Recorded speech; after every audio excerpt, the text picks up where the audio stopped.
జనగామ జిల్లా గానుగు పహాడ్లో ధాన్యం కొనుగోలు నిలిచిపోవడంతో అన్నదాతలు ఆగ్రహం వ్యక్తం చేశారు. పంట కొనుగోలు చేపట్టకపోవడంపై నిరసనగా రైతులు రోడ్డెక్కారు.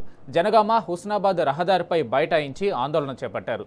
రోజుల తరబడి రాసులుగా ఉన్న ధాన్యం కొనుగోలు వెంటనే చేపట్టాలని డిమాండ్ చేశారు. పెద్ద ఎత్తున ట్రాఫిక్ జామ్ కావడంతో సమాచారం తెలుసుకున్న పోలీసులు రైతులకు సర్ది చెప్పే ప్రయత్నం చేశారు. అయినా రైతులు వినకపోవడంతో 2 రోజుల్లో ధాన్యం కొనుగోలు చేస్తామని ఐకేపీ అధికారులు చెప్పడంతో రైతులు ఆందోళన విరమించారు.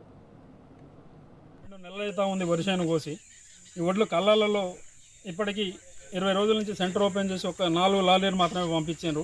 ఈ 4 లారీలతోటి అయ్యే పని కాదు. కనీసం 100-150 లారీలు పంపితే తప్ప ఈ ఒడ్లు లిఫ్ట్ అయ్యే పరిస్థితి లేదు. పొద్దున్న 7 గంటలకు రైతులందరం రోడ్డెక్కి ధర్నా చేస్తే అధికారులు కూడా చాలాసేపటికి 2 గంటల తర్వాత వచ్చి మేము చేస్తామని చెప్పిన తప్ప ఇప్పటివరకు ఇంకేం పరిష్కారం జరగలేదు. సిఐ గారు వచ్చినారు, అధికారులంతా వచ్చి కూడా లారీలు పంపిస్తామని హామీ ఇచ్చారు. ఎక్కడోళ్ళు అక్కడ వెళ్ళిపోయారు. ఇంకా లారీలు రాలేదు. రైతులు ఇబ్బంది పడతారు. కాలం కూడా నెత్తి మీదకి వచ్చింది. ఈ వారం 15 రోజులలో మొత్తం 150 లారీలతో లిఫ్ట్ చేస్తే తప్ప మొత్తం నష్టం జరిగే పరిస్థితి. ఆరుగాలం కష్టం చేసింది ఇప్పుడంతా కళ్ళాలలోనే ఉంది.